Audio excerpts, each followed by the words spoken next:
국민라디오 18시간 투개표 특별방송 풀뿌리 민주주의 당신의 손으로.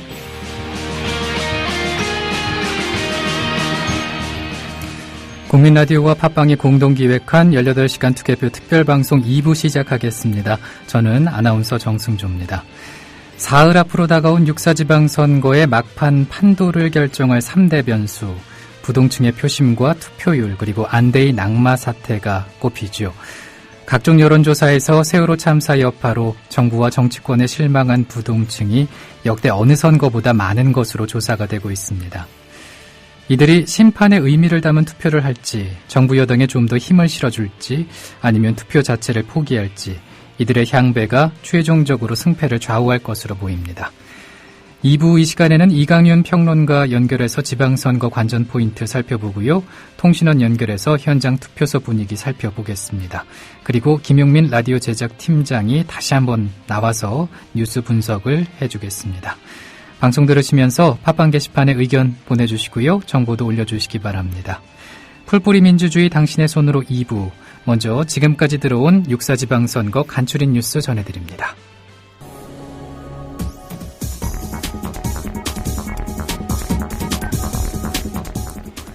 육사지방선거 7시 5분 현재 투표율 살펴보겠습니다. 먼저 전국 투표율부터 보시겠습니다. 현재 9만 7천여 명으로 2.4% 투표율 기록하고 있습니다. 최대 격전지인 서울특별시는 1.7%, 부산광역시는 2.6% 기록하고 있습니다. 현재 가장 높은 투표율을 보이고 있는 곳은 제주도로 4.1% 기록하고 있습니다. 제6회 동시지방선거 투표가 오늘 오전 6시를 기해 전국 13,600여 개 투표소에서 일제히 시작됐습니다. 투표는 오후 6시까지 진행되며 종료와 함께 투표함 수거 및 개표 작업에 들어가 이르면 밤 11시쯤 당선자들의 윤곽이 드러날 전망입니다. 육사 지방선거를 하루 앞둔 어제까지도 선거 판세는 여야 모두 결과를 장담하기 어려웠습니다. 17곳의 광역단체장 가운데 절반 가까운 곳이 초접전 양상을 보였습니다. 새누리당이 확실한 우세를 점치는 곳은 5곳, 새정치민주연합은 4곳에 불과했습니다. 이동통신사들은 오늘 진행되는 지방선거에서 통신장애가 발생해 투개표 작업에 방해가 되지 않도록 비상대비 체제에 돌입했습니다. 이 통사들은 자체적으로 전담반을 만들어 천재지변이나 해커 공격 등 외부 요인에 의한 통신장애 방지에 총력을 기울이고 있다고 밝혔습니다. 지난해 무함마드 무시르 전 대통령 축출을 주도한 압델파타 LCC 국방장관이 새 대통령에 당선됐습니다. 이집트 중앙선거관리위원회는 현지 시간 3일 국영TV로 생중계되는 기자회견에서 지난달 26일에서 28일 치러진 대선 결과 LCC 후보가 96.91%의 득표율로 당선이 확정됐다고 공식 발표했습니다. 투표율은 47.45%로 최종 집계됐습니다.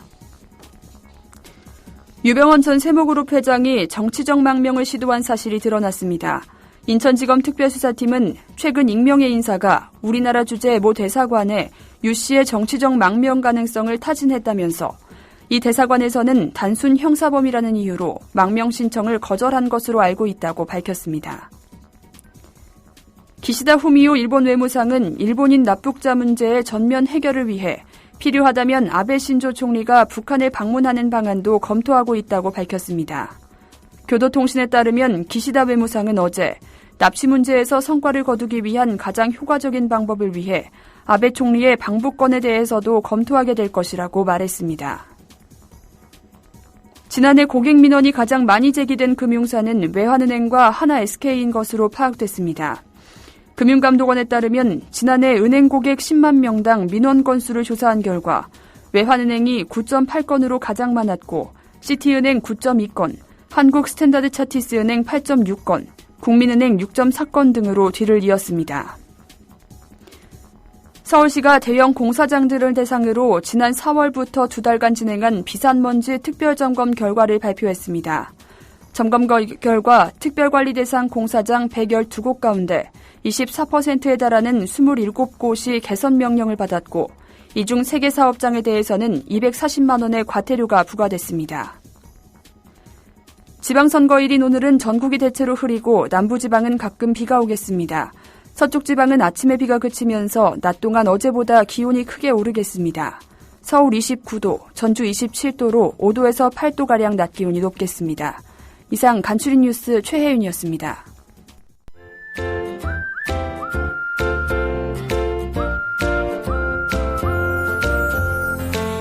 투표하세요. 세상은 바뀝니다. 투표하세요. 행복을 느껴봐요. 국민 라디오 투개표 특별방송 풀뿌리 민주주의 당신의 손으로 당신의 손으로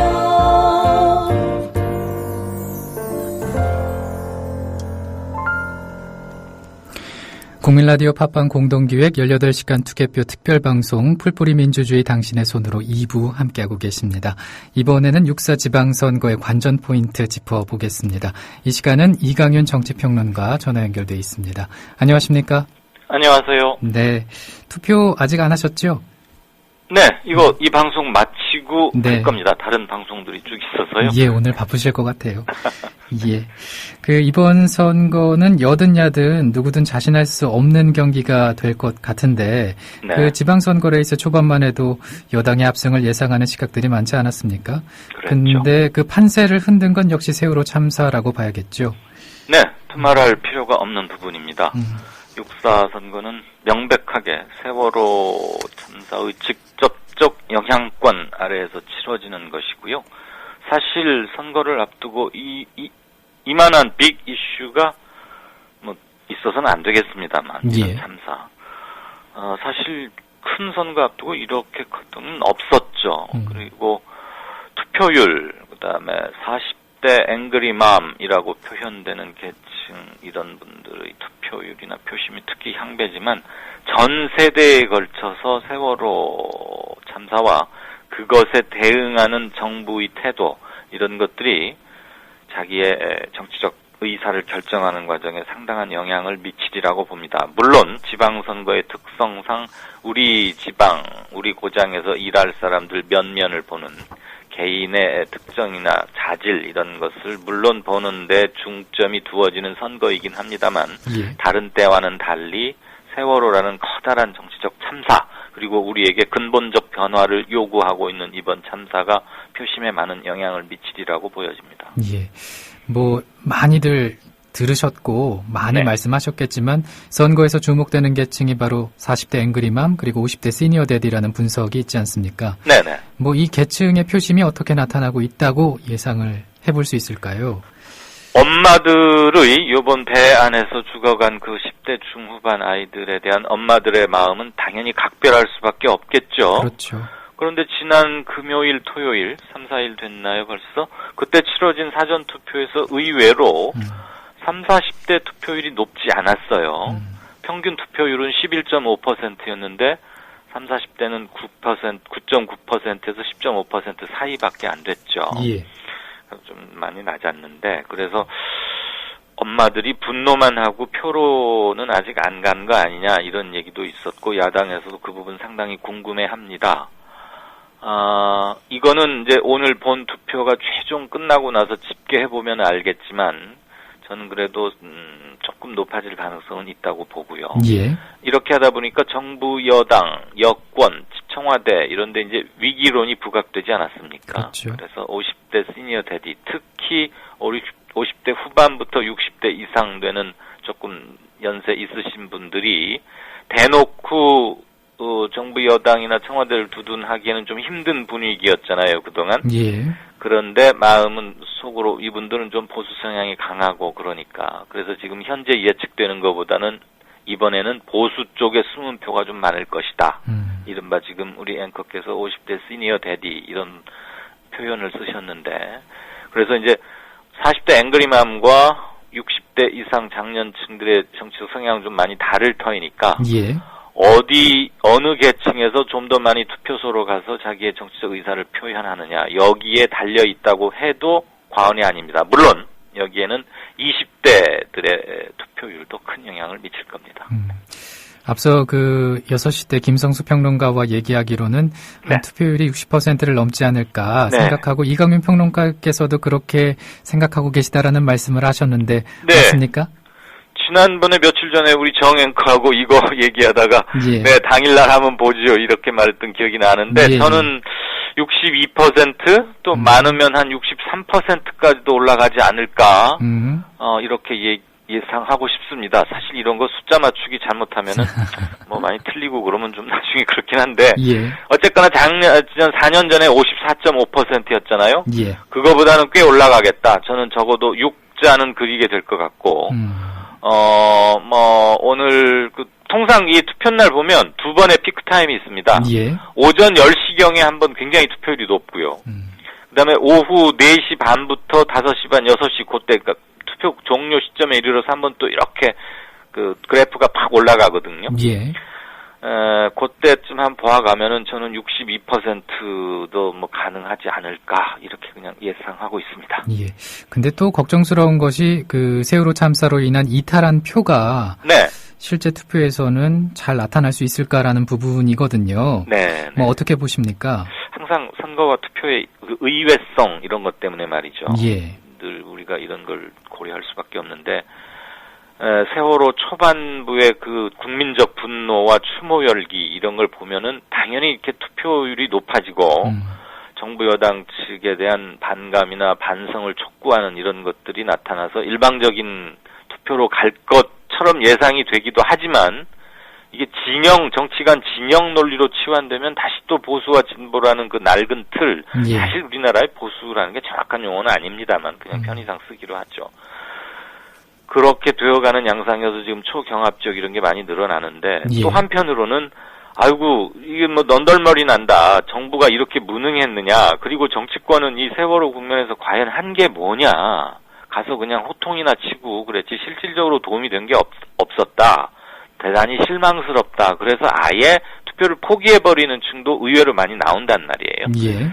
그래서 이제 여든 야든 결국 한 표라도 더 많이 얻어야 되는 것이고 선거란 당연히 이기기 위해서 하는 건데 그거보다 조금 한 발짝만 더 떨어져서 생각하면 우리가 말로는 민주주의 이런 거 얘기하지만 그거의 가장 초보적이자 가장 직접적인 첫걸음이 투표라는 거 아니겠습니까? 그렇죠. 예. 그럼 이들을 투표장으로 어디를 찍든 간에 자기의 정치적 의사를 왜곡 없이 표현하는 게 중요하고 양당이 선거 막판으로 갈수록 그런데 동료에 올인을 하긴 하는데 결국은 미래에 대한 희망이나 비전 또는 변화에 대한 욕구를 자극해야만이 그렇게 자극받아야만이 희망을 지녀야만이 투표장으로 가는 거 아니겠습니까? 그렇죠. 그냥 나는 머리 아파서 모르겠다.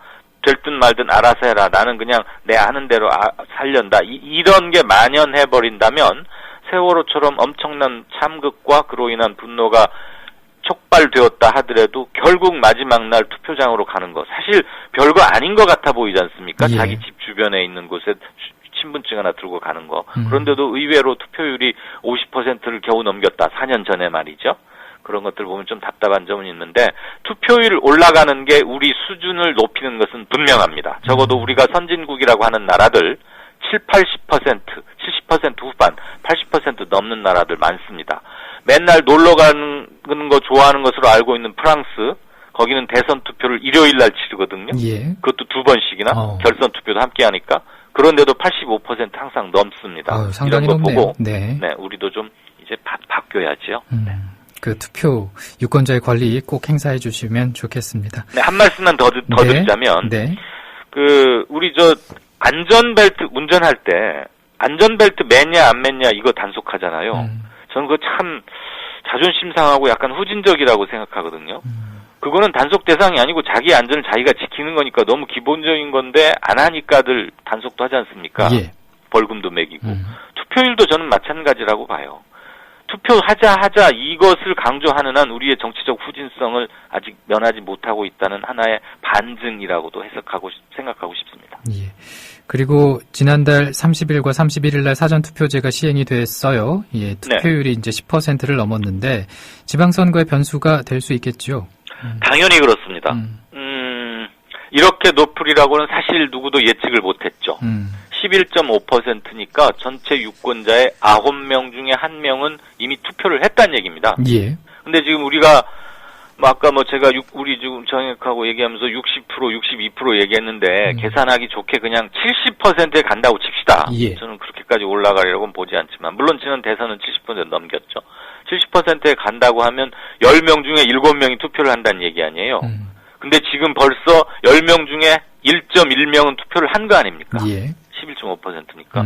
그러면 최대 70%라고 봤을 때 10명 중에 7명이 하는 건데 그 중에 1명 반 정도는 이미 한 거니까 나머지 한 6명 정도만 가면은 계산상으로 수학적 계산상으로는 70%도 된다는 얘기인데 그런 점에서는 어마어마한 변수고요. 그것 때문에 바로 이번 지방선거가 세월호 영향권에서 관심이 높아질 것이다. 그리고 본 투표에도 영향을 미칠 것이다. 이렇게 생각하는 게 일단은 합리적으로 보여지는 거죠. 예.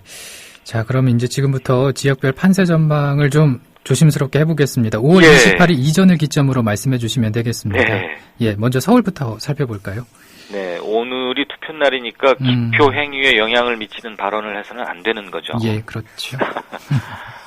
서울은 우선 두 당이 새누리당과 여야라고 표현하겠습니다. 둘 다 새로 시작해서 좀 헷갈릴 수도 있고요. 여야가 공히 예상이 일치하는 딱 두 군데 중에 하나입니다. 예. 서울하고 제주에 대해서는 두 당 사이에 이견이 없습니다. 서울은 박원순 현 시장이 좀 앞서고 있다라는 것을 추격자인 여당에서도 인정하고 있고요. 예. 야당, 즉 현 박 시장 보유하고 있는 야당 측에서는 승리를 내심 안정적으로 보긴 하면서도 혹시도 모를 막판에 무슨 그 보수 성향표 대결집 이래가지고 어떻게 되는 건 아니냐 그런 우려는 조금 하는데 모든 투표에서는 항상 우려라는 건 완전히 100% 없는 건 있을 수 없으니까요. 예. 서울 같은 경우는 막판에 농약 급식 굉장히 자극적인 용어인데 이런 게 좀 집중적으로 제기가 됐지만 그것 때문에 크게 흔들리는 조짐은 없었던 것 같고요. 예. 지역별 득표율이 어떻게 나오느냐. 이를테면 강남 3구라고 하는 곳은 항상 여당 후보들이 큰 표차로 이기는 곳이었는데 28일 깜깜이 선거로 들어오기 전까지 보면은 의외로 야당 후보가 꽤 많은 표를 얻고 있었거든요. 예. 그래서 정몽준 후보가 강남역 앞에서 어떻게 강남에서도 제가 뒤집니까? 제 가슴이 뭐라고 그랬더라? 터진다고 그랬던가 막 찢어진다고 그랬던가 이런 강한 표현을 썼던 게 기억이 나는데요. 예. 전체 서울 강남북 권역별로 어느 후보가 얼마를 얻는지 이게 의미가 있는 것은 앞으로 향후 서울 시민들의 민심의 변화 추이를 알아보는 중요한 단초이기 때문에 예. 관심은 좀 그쪽에 가는 것 같습니다. 예. 그 정 후보나 박 후보나 이 성패에 따라서 그 정치 행보가 달라질 것 같은데 네. 그 선거 결과에 따른 두 후보의 득실도 한번 짚어볼 수 있을까요? 짧게 말씀드리자면요. 상식적 추측을 해보자면 이기는 사람은 곧바로 대선 후보급으로 한 단계 격상되는 거고요. 예. 지는 후보, 특히 만약에 정몽준 후보가 진다면 지금 이제 7선 의원에 할 만한 건 거의 다 했잖아요. 예. 그리고 이번 서울시장에 나오기 위해서 동작구 국회의원직도 포기를 했기 때문에 다시 정치적으로 재등장하기가 마땅치 않다. 왜냐하면 물론 국회의원 본인이 나오겠다고 하면 말릴 수야 없지만 서울시장에서 명을 걸고 총력을 다해서 했는데 졌다는 것이 좀 그렇고 예. 서울시장에서도 진 사람이 바로 대선에 또 나간다? 그것도 조금 갸웃거리는 대목이고요. 무엇보다도 요번 그 공개적인 4차례의 TV 토론을 통해서 정 후보의 자질이나 잠재적 가능성 이런 거에 대해서 의외로 많은 분들이 실망하는 계기가 된 게 아니냐. 예. 이를테면 자기 논리를 차분하게 풀어나가는 능력이라거나 이런 거에서 좀 실망을 많이 줬고 아니 7선 국회의원을 7번씩이나 한 분이 그럼 국정을 꽤 오랫동안 참여했다는 얘기인데 저거밖에 안 되나 이런 민심이 사실 있었거든요. 그렇죠. 본인은 그게 특유의 화법이라고 생각하는지 모르지만 이건 단지 화법의 문제가 아니라 정책을 분석하고 설명하는 능력, 그다음에 상대를 공격하는 부분에서도 좀 합리적이라기보다는 그렇지 않은 점이 많아서 정 후보는 이번에 이런 걸 좀 많이 좀 재검토를 해야 될 텐데 연세도 있으시고 앞으로 이런 거에 좀 장애가 되지 않을까 싶고요. 박원순 후보가 진다면 물론 정치적으로 상처는 받는 것이죠. 그리고 현역 단체장이 재선에 실패한다는 것은 그렇게 흔히 있는 일은 아닙니다, 사실. 예. 그렇지만 만약에 졌다 그래서 곧바로 이제 정치인 박원순은 끝났다라고 말하긴 힘들 거예요. 그런데 이제 다시 재기를 하려면 그렇다고 무슨 시의원, 국회의원부터 다시 시작하기에는 서울시장이라는 자리가 너무 컸던 거 아닙니까? 예. 맡고 있던 서울시장이. 네. 그래서 바로 대선 주자급으로 하기는 조금 뭐하지만 정치적 시련기를 일부 겪을 수는 있겠죠. 그리고 이제 최대 격전지로 떠오르고 있는 경기, 여기도 한번 살펴보죠. 누구에게 물어도 아마 대답을 잘 못할 거고요. 어렵습니다, 사실. 그렇죠. 그리고 우선 두 당이 내놓고 있는 최종 판세, 어제 오후에도 제가 좀 관계자들하고 통화를 한 번씩 했는데 어젯밤에요. 엄살도 들어있기는 하겠지만 제가 그랬어요. 저 개인적으로 묻는 거니까 나한테까지는 엄살 피지 마시오. 예. 그랬더니 정말로 모르겠다. 그리고 양쪽 다 2%포인트 이내에서 승부가 가를 것이다. 라는 것은 공통되더군요. 예. 그만큼 지금 선거 많이 하는 사람들이 흔히 쓰는 은어 같은 말로는 딱 붙었다. 이런 말 하거든요. 예. 둘이 딱 붙어 있다. 그리고 대개는 추격자 쪽으로 알려져 있었던 야당 후보, 김진표 후보가 이제 앞서가는 남 후보를 좀 계속 추격하는 걸로 있었는데 야권에서는 골든 크로스, 이른바 이렇게 지고 있던 사람이 추격해서 뚫고 올라가는 그게 발생했다 이렇게 주장을 하기도 하고요. 여당에서는 아직 그건 아니다. 살얼음판이긴 하지만 우리가 조금은 앞서 있는 거 아니냐. 근데 정말 모르겠다. 이겁니다. 경기도의 포인트는 두 가지입니다. 예. 신도시 쪽에서는 야당 후보가 좀 많이 나옵니다. 예. 그렇지만 전통적인 농촌 정서가 강한 이른바 양평, 가평, 그다음에 여주, 이천, 그다음에 접적 지역들, 한수, 이북 중에서도 포천, 연천 이런 데 있지 않습니까? 이런 데서는 여당이 역시 강고한 지지세를 이번에도 또 한번 확인을 하고 있는 것 같고요. 한강 이북의 경기도 유권자가 350만, 한강 이남이 650만 명입니다. 숫자로는 거의 2대1가량의 차이를 보이는데 한강 이남에서도 농촌 지역은 좀 다른 점이 있어서 결국은 김문수 지사의 8년 동안 해왔으니까 그 영향이 아무래도 있거든요. 예. 김진표의 가능성을 보느냐 아니면 이름도 많이 알려져 있고 비교적 젊고 개혁적인 이미지 메이킹이 되어 있어요. 실제 개혁적인지는 잘 모르겠지만 남경필 후보를 택하느냐는 오늘 끝까지 가봐야 될 최대 격전지이자 여기서 이기는 측이 향후 전국의 주도권을 가질 가능성이 대단히 높습니다. 예, 중요 지역인 경기 살펴봤습니다. 네. 그리고 무소속이 강세를 보이고 있는 광주, 부산은 어떻습니까? 예, 여기야말로 진짜 한국 정치사에 상당한 의미를 가질 것이라고 보는데요. 예. 부산에서는 그동안 20년 넘게 계속 집권여당, 그러니까 집권당 또는 한나라당 전신 그쪽에서만 시장을 배출해오지 않았었습니까? 예. 그런데 무소속 오거돈 후보, 노무현 대통령 시절에 장관을 지내기도 했지만 친노라고 우리가 이마에다가 레떼르를 붙여줄 수 있는 그런 정치인은 전혀 아니거든요. 예. 행정가 출신인데 예. 끝까지 무소속을 고집했죠. 그리고 새정치민주연합 야당의 김영춘 후보의 양보도 받아서 이른바 시민 단일 후보로 하는 게 됐는데 줄곧 앞서왔습니다. 그리고 여론조사를 해보면 7대3 정도로 이기는 쪽이 많았고요. 물론 상대 후보가 이긴다는 여론조사도 있기는 했는데 예. 그 비율이 한 7대3쯤 됐다는 얘기입니다. 그런데 막판에 대통령을 지키자 이게 조금 먹히는 분위기였어요. 부산에서. 예. 그래서 여기도 쉽사리 예측은 못합니다. 그렇지만 무소속 후보가 당선되면 즉 여당 후보가 지게 된다면 20몇 년 만에 처음으로 떨어지는 거고요. 이것이 현 정부 여당 청와대에 미칠 정치적 파급력은 어마어마하다고 봐야 됩니다. 즉 텃밭에서 대균열이 일어나기 시작했다라고 보는 것이고요. 광주의 경우에는 안철수 대표가 자기 사람을 하나 심으려고 경선도 치르지 않고 그러니까 예비고사 같은 거 없이 그냥 바로 이렇게 낙하산처럼 찍어내렸다. 이래가지고 윤장현 후보에 대한 반감이 처음에 많이 컸거든요. 예. 그리고 현재 시장이 지금 무소속으로 나와서 현직 프리미엄이라는 게 아무래도 있지 않습니까? 그런데 광주 분들이 되게 정치적으로 좀 의식이 높다 이런 말들을 하고 길게 좀 내다보고 지금 당장은 조금 성에 안 차더라도 민주주의 발전이나 민주주의 수호를 위해서 큰일 할 사람을 뽑아주자 이런 전통이 굉장히 그동안 강했고 예. 또 하나 광주 사람들의 표의 결정이 광주 지역 이외에 있는 호남 출신들 또는 야권 성향을 가진 사람들에게 그 일종의 풍향계 역할을 해왔단 말이에요. 아, 광주에서는 저런 선택을 하는구나. 저걸 좀 참고해야겠다. 이런 영향력이 큰 정치 대중 집단인데 초반에는 무소속 후보가 좀 강했는데 많이 따라잡았다는 얘기가 있습니다. 예. 그래서 아무래도 그래도 야당 후보를 당선시켜줘야 체면도 쓰는 거고 야당이 힘을 받지 않겠느냐. 광주에서 져버리면 밖에 나가서 야당이 좀 어깨에 힘을 넣고 목소리 높이는데 좀 약해질 수 있다.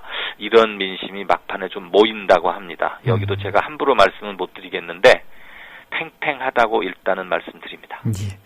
그리고 강원과 충북, 세종도 살펴봐야 되는데 네. 시간이 한 1분 정도 남았습니다. 짧게 해야 되겠네요. 네, 간략하게 부탁드릴게요. 강원도는 처음에는 뭐 야당 후보가 많이 이긴다고 했는데요.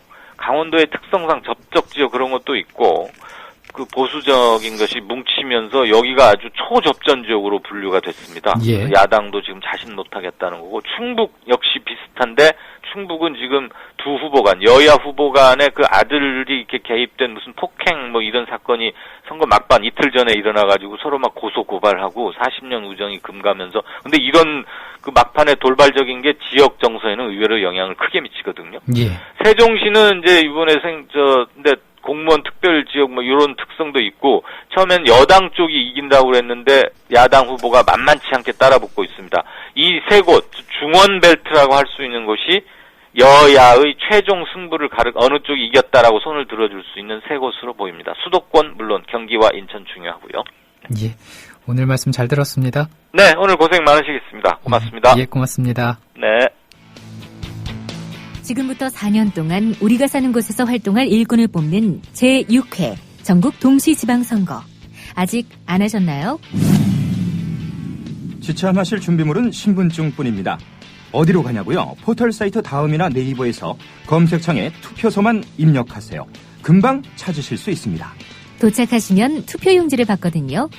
시도지사는 흰색, 교육감은 연두색, 구청장 시장 분수는 노란색, 시도의원 선거는 또 연두색, 구시군 의원 선거는 청회색, 당만 찍는 비례대표 시도의원은 하늘색, 역시 당만 찍는 구시군 의원 선거는 연미색입니다.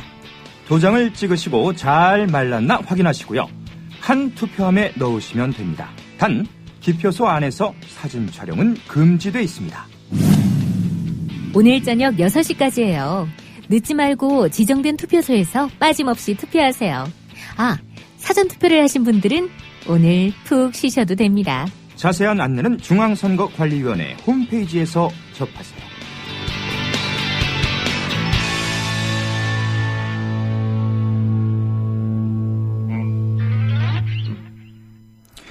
네, 국민라디오 그리고 팟빵 공동기획 18시간 투개표 특별방송 듣고 계십니다. 풀뿌리 민주주의 당신 손으로 2부 함께 하고 계십니다. 현재 시각이 7시 32분입니다.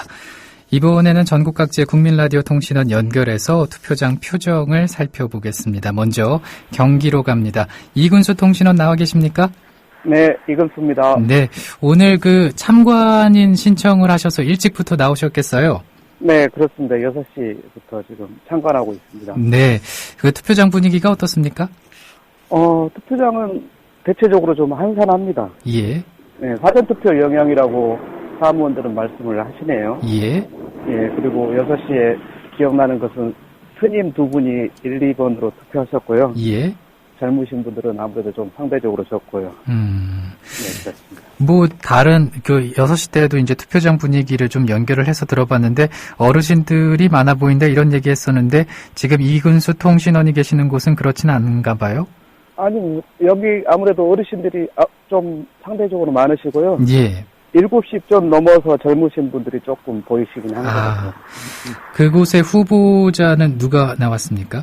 예, 저희는 경기도지사는 새누리당 남경필, 새정치민주연합 김진표 후보가 출마하셨고요. 예. 통합진보당 백현종 후보는 사퇴하신 상태입니다. 예. 그리고 성남시장은 새누리당 신영수 후보, 새정치민주연합 이재명 후보, 새정치당 허지한 후보, 그리고 통합진보당 정영주 후보하고 박영숙 무소속 후보는 중도에 사퇴하셨고요. 예.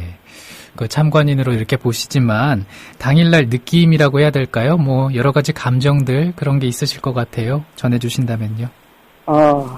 그냥 한산하다라는 느낌? 줄 서서 하는 정도는 아닌 것 같아요. 예. 근데 지금 저쪽에 한 70대 넘으신 할머니가 손자 손을 붙잡고 지팡이를 짚고 오셨거든요. 예. 근데 그런 거죠. 저렇게 몸이 불편하신 분도 나와서 투표를 하시는구나. 우리 젊은 사람들도 좀 해야 되는데라는 그런 생각? 예, 그 정도인 것 같습니다. 예. 이제 방송을 듣고 계실 분들께 투표 독려할 말씀 해주신다면요. 오늘 저녁에 실망하지 않고 축제가 됐으면 좋겠습니다. 예. 고맙습니다. 앞으로 계속해서 연결할 텐데 계속 고생해 주시고요. 오늘 고맙습니다. 네, 감사합니다. 네, 예. 감사합니다. 예. 경기 성남의 이근수 통신원과 함께 투표소 현장 분위기 살펴봤습니다. 지금 게시판을 한번 살펴볼게요. 소녀님께서 유도주원님 파이팅 하셨는데, 네, 이근수 조합원 지금 이제 현장 통신원으로 신청하셔서 방금 연결을 해봤습니다. 21님께서는 부산도 부산이지만 광주 결과가 너무 기대됩니다 하셨고요.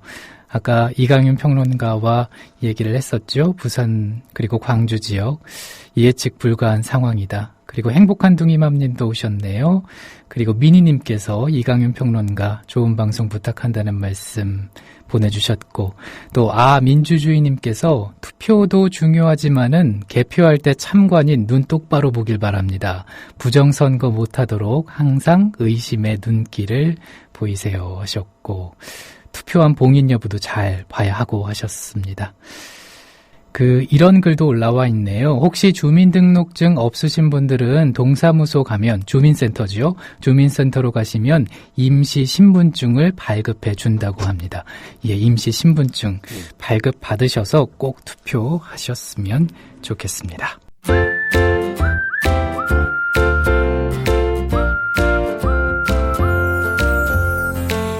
투표하세요. 세상은 투표하세요. 행복을 느껴봐요. 국민 라디오 투개표 특별방송 풀뿌리 민주주의 당신의 손으로 당신의 손으로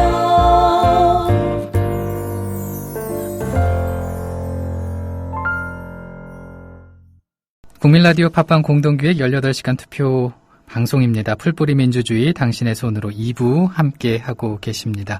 이번에는 6시대 이어서 지금 주요 뉴스 어떤 것들이 나와 있는지 살펴보겠습니다. 김용민 PD 나와 있습니다. 어서 오십시오. 네, 나왔습니다. 예, 고생 많으십니다. 예.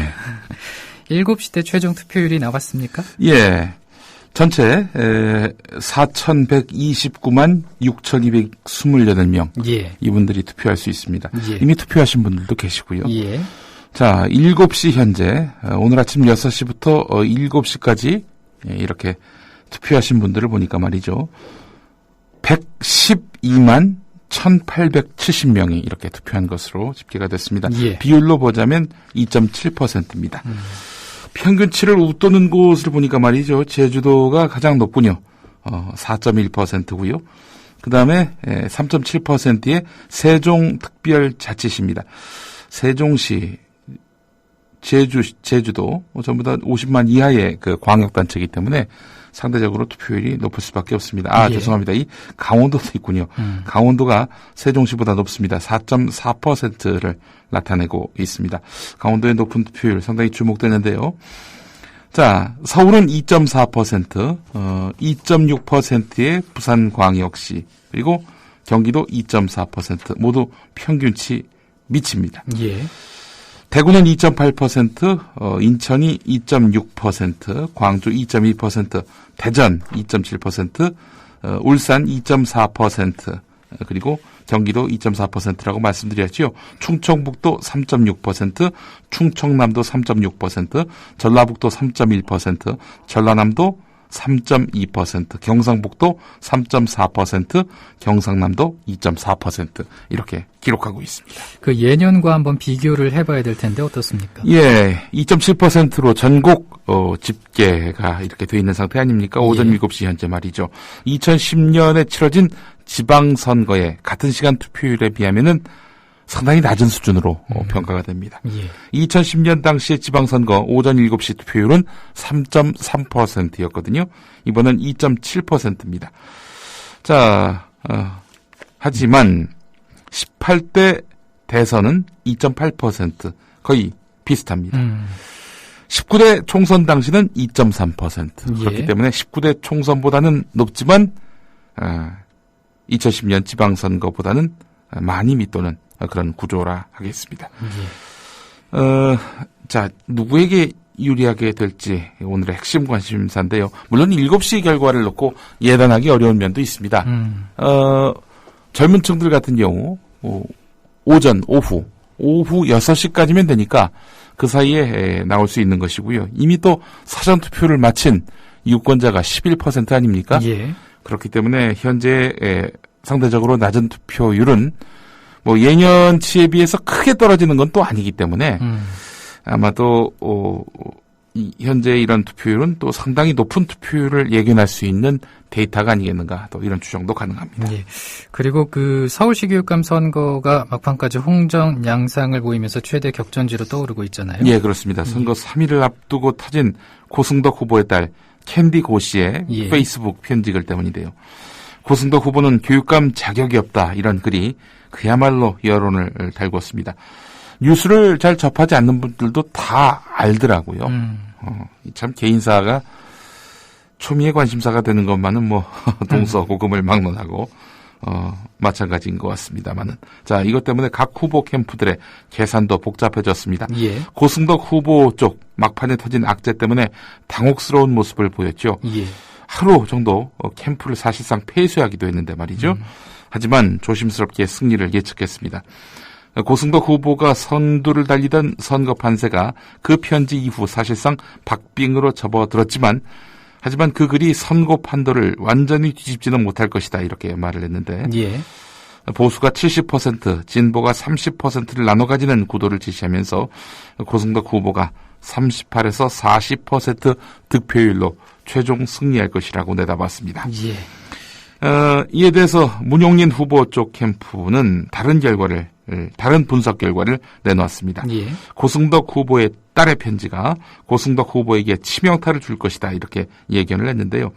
여론조사에서 30%대를 달리던 고승덕 후보의 지지자 가운데 적어도 15% 이상이 이탈해서 결국 문용린 후보와 조희연 후보의 양강 구도로 좁혀지게 됐다. 세월호 참사를 겪은 학부모들과 고승덕 후보에게 등을 돌린 40대 이상 연령대의 지지자가 문용린 후보 쪽에게 쏠릴 것이다, 이렇게 강조했습니다. 예. 근데 그동안 여론조사에서 3위를 기록했었죠. 조희연 후보 측은 어떻습니까? 자, 일단 캔디 고 씨의 그 편지가 나오기 전까지 맹 추격하던 그런 양상의 조희연 후보 쪽, 막판 대역전을 기대하고 있는 모양새인데요. 예. 고승덕 후보의 높은 지지율은 사실상 거품이었는데 딸의 편지 사건으로 이 거품이 거쳤다. 비공개로 진행한 자체 여론조사에서 박빙으로 조희연 후보가 최종 승리하는 결과가 나왔다, 이렇게 주장을 했는데요. 자, 이렇게 이전 투구 모습을 보였던 이번 선거는 결국 마지막 날까지 상대 후보에 대한 비방으로 얼룩졌습니다. 누가 비방을 했느냐? 문용린, 고승덕 양측입니다. 예. 고승덕 후보는 딸의 편지가 공개된 것에 대해서 문용린 후보의 공작 정치라고 주장했고요. 이에 대해서 문용린 후보는 서울중앙지검에 고승덕 후보를 허위사실 유포 혐의로 고소했습니다. 예. 그리고 전국 동시지방선거가 전국 13,000여 개 투표소에서 오늘 아침 6시부터 실시가 되고 있잖아요. 예, 그렇습니다. 예. 자, 13,066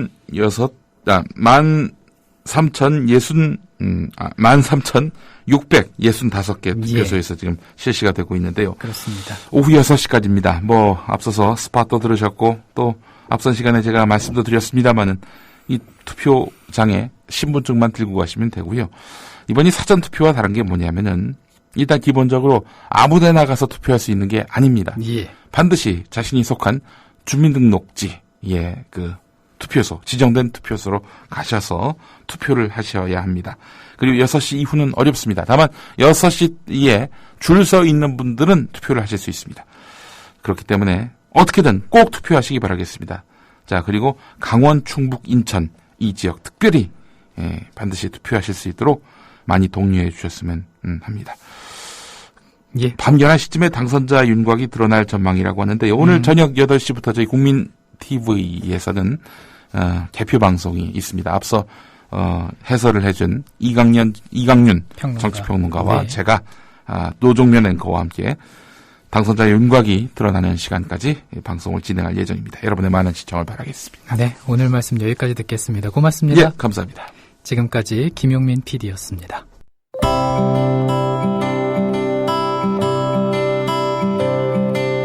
공동체 있고 평화가 있고 사랑도 있는 세상 그런 세상 만들어요 18시간 투개표 특별방송 불뿌리 민주주의 당신의 손으로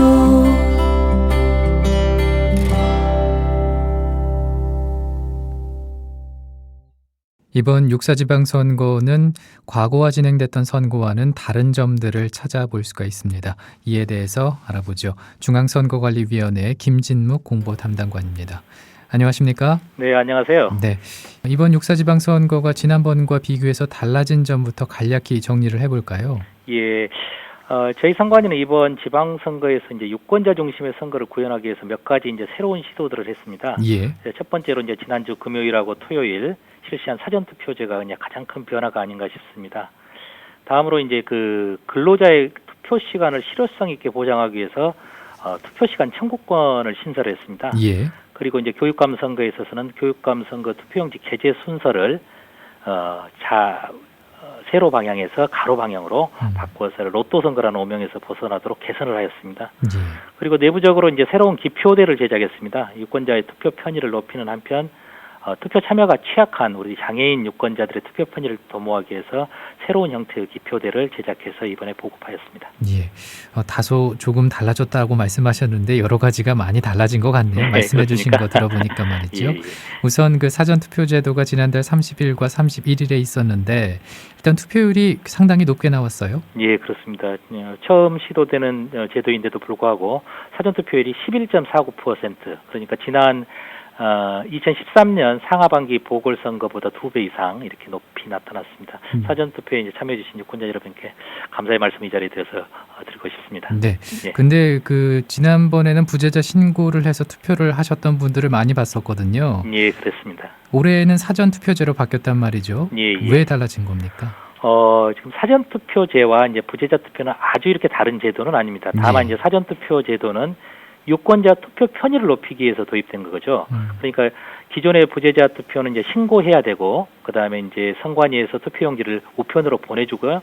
그 우편을 받아서 이제 구시군마다 설치된 부재자 투표소에서 투표하던 제도인데, 이번에 실시한 사전투표는 사전에 신고가 필요가 없습니다. 그래서 주소지에 관계없이 읍면동마다 설치된 사전투표소에 가셔서 신분증만 제시하시면 투표할 수 있는 제도입니다. 그래서 유권자 입장에서 본다면 투표일에 사정이 있어서 투표를 못 할 수 있는 분들이 투표일 아닌 날에 그러니까 미리 투표할 수 있다. 유권자가 편리해졌다. 이렇게 볼 수 있을 것 같습니다. 예, 그렇군요.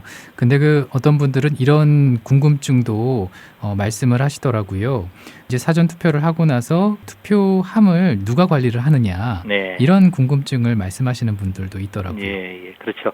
처음 실시되는 제도이기 때문에 궁금하신 게 많을 겁니다. 그래서 이제 사전 투표함은 이제 두 가지 방식으로 이렇게 관리되고 있습니다. 일단 이제 그 해당 읍면동을 주소지로 한 투표를 저희는 관내 투표함이라고 하는데요. 예. 관내 투표함은 이제 투표가 끝나고 나서 참관인이 보는 앞에서 다 봉인을 했습니다. 그리고 이제 그 투표함은 이제 구시군 선거관리위원회로 옮겨져서 지금 계속 보관 중에 있습니다. 예. 그리고 이제 관외 투표, 그러니까 군인들이 주로 하는 방식이죠. 기존의 부재자 투표하고 똑같습니다. 예. 그것은 이제 부재자 투표소에서 투표함을 개봉해서 회송용 봉투를 우체국에 인계했습니다. 우체국에서는 이제 그 등기 우편으로 이것을 지금 발송 중에 있습니다. 지금 거의 다 이제 아마 마무리됐을 겁니다. 예. 예. 그리고 또 주목되고 있는 부분이 이제 그 한 표를 행사하는 기표대가 개방형으로 달라졌다는 건데, 네네. 예, 바뀐 이유가 뭘까요?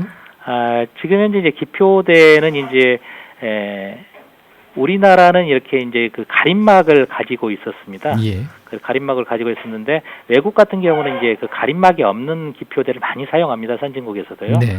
아마 이제 사전투표소에서 설비된 기표대 보셨을 겁니다. 좀 깔끔하지 않던가요? 예. 선관위에서는 이제 이 기본적인 것은 이제 기표대에서 기표하는 행위가 노출돼서는 안 됩니다. 그러니까 기본적으로 기표 비밀이 지켜지는 가운데 투표소 분위기를 좀 밝게 하고 선거인이 이제 가림막을 들어 올리는 이런 불편들을 해소하기 위해서 예. 가림막을 없앴습니다. 투표를 하는 데 있어서 조금 더 쉽고 편리하게 하실 수 있도록 네, 그런 거죠. 개방형으로 바뀐 거군요. 네, 그렇습니다. 네.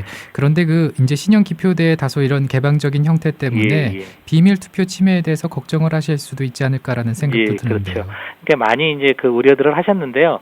사전투표소에서 보셨듯이 투표의 비밀, 기표의 비밀이 이렇게 철저히 이렇게 방지되어 있습니다. 예. 사전투표에서 설비된 이제 투표소와 관련해서 사전투표에 참여하셨던 분들, 이분들의 별다른 문제 제기가 지금 현재 보고된 게 없고요. 또 불편을 제기하신 사례도 없었습니다.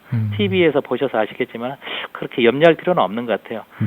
그래도 이제 걱정되신 분들이 있을 수 있죠. 이제 이런 분들은 이제 임시 가림막 가지고 있습니다, 저희가. 예. 그래서 임시 가림막 요청하시면 임시 가림막을 설치해 드립니다. 기표 비밀은 철저하게 보장되는 게 원칙입니다. 예. 그리고 이번 선거가 이제 지역마다 좀 차이가 있을 수는 있지만은 총 7개 부분에 대한 투표가 이루어지죠? 네, 그렇습니다. 지금 오늘 이제 전국 13,665곳에서 이제 투표가 실시되는데요. 투표는 이제 다 동일합니다. 다만 이제 이번 선거는 이제 동시 지방선거이다 보니까 조금 복잡해 보입니다. 그러니까 종류가 많으니까요. 선거 절차는 이제 대개 이제 신분증 제시하시면 이제 투표 사무원이 본인 여부 확인하고 그다음에 투표용지를 교부하게 되는데요. 예. 투표용지는 이제 7개 선거를 치르다 보니까 두 차례에 걸쳐서 나누어서 교부를 해드립니다. 첫 번째는 이제 3장 투표용지를 이제 주는데요. 예. 교육감 선거하고 광역단체장, 기초단체장. 투표용지 받으셔서 기표소에 들어가 기표하고 투표함에 넣으시고 나오시면 다시 2차로 4장의 투표용지를 드립니다. 예. 기초의원 선거, 비례, 지역구, 그다음에 광역의원 선거, 지역구, 비례 이렇게 4장의 투표용지를 받아서 기표소에서 기표하고 투표함에 넣으시면 투표는 끝이 나거든요. 예. 그렇습니다. 그러니까 한꺼번에 투표용지 7장을 받는 건 아니었군요. 예, 그렇습니다.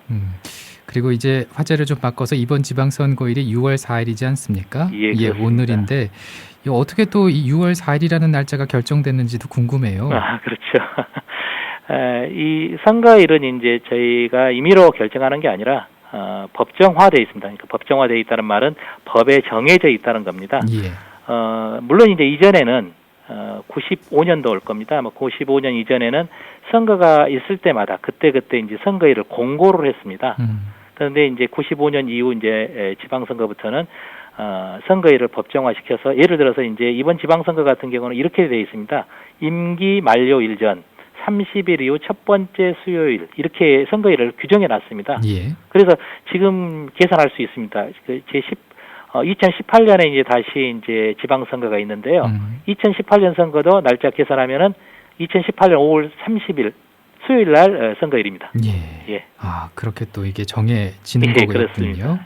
그리고 그 선거권과 피선거권과 관련해서 몇 살까지 투표를 할 수 있고 또 몇 살까지 출마를 할 수 있을까 이것도 궁금한데요. 예, 그렇죠.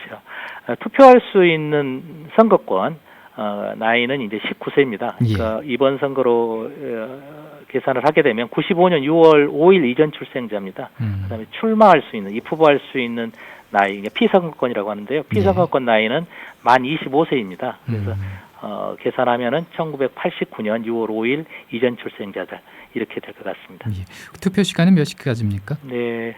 우리나라 투표 시간은 이제 오전 6시부터 오후 6시, 뭐 사전 투표든 선거일 투표든 다 동일하게 오전 6시부터 오후 6시까지입니다. 예, 참고로 하시면 될 것 같고요. 그리고 투표 시에 꼭 지참해야 할 것도 있잖아요. 예, 그렇습니다. 반드시 가지고 가셔야 됩니다. 신분증입니다. 신분증을 가지고 가셔야 투표하실 수가 있습니다. 신분증으로는 이제 주민등록증, 여권, 운전면허증 이런 것이 있고요. 예. 그다음에 이제 관공서나 공공기관이 발행한 증명서로서 사진이 첩부되어서 본인임을 확인할 수 있는 이런 것들도 가능합니다. 그 국가유공자증이라든가 학생증이라든가 이런 것도 가능합니다. 예. 그리고 요즘에 그 투표하시고 인증샷을 많이 찍으십니다. 예, 그렇죠. 예, 그 이외에 또 주의할 점도 같이 덧붙여서 말씀을 해주시죠. 투표 인증샷은 좋은 선거 문화라고 생각을 합니다. 투표 참여 분위기를 높여주고 또 투표하는 것들을 즐겁게 받아들이는 것, 이건 좋은 문화라고 생각합니다. 선관위에서도 권장하고 있습니다. 그런데 다만 이제 그 투표하는 날은 선거 운동을 할 수 없는 날이기 때문에 주의해야 될 사항들이 있습니다. 예를 들어서 이제 저희 선거법에서는 이제 기표소 내에서 투표지를 찍고 공개하는 것은 금지하도록 선거법에 금지하도록 있는 행위입니다. 그래서 기표지를 찍어서 그것을 SNS에 올리는 행위들은 이제 선거법에 위반돼서 안 돼 그런 거고요. 그다음에 이제 선거일에 이제 그 손가락을 표시해서 특정 정당이나 후보자의 기호를 표시하는 것, 이것은 그 특정 정당이나 후보자를 지지하는 행위가 되고 그것은 곧 선거 운동이 되기 때문에 선거일 날 하는 것은 안 될 것 같습니다. 예. 오늘은 여기까지 듣겠습니다. 고맙습니다. 예, 감사합니다. 지금까지 중앙선거관리위원회 김진묵 공보 담당관이었습니다. 네, 국민라디오 팟빵 공동 생방송 18시간 투개표 특별방송 풀뿌리 민주주의 당신의 손으로 2부 함께하고 계십니다. 이제 마칠 시간이 됐는데요. 많은 분들께서 투표했다라는 글을 올려주고 계십니다. 투게더님께서 국민라디오 선거방송 잘 듣고 있습니다. 지금 밥 먹고 가족들 데리고 투표하러 갑니다. 주위 분들한테 투표 독려합시다 하셨고, 그리고 희은님께서는 새벽까지 투표를 하고 둘 다 결과가 별로라 오늘은 10시쯤 가려고요 라는 말씀을 올려주셨고, 메로니카님께서도 지금 막 투표를 마치고 왔어요 라는 글 올려주셨네요. 감사합니다. 1부, 2부 이렇게 준비한 순서는 이제 여기서 마치고요. 잠시 뒤 3부에는 미디어 협동조합 조상훈 사무국장이 준비하고 있습니다. 만나보시고요. 저는 마지막으로 킹스 싱어즈의 You Are The New Day 전해드리면서 인사드리죠.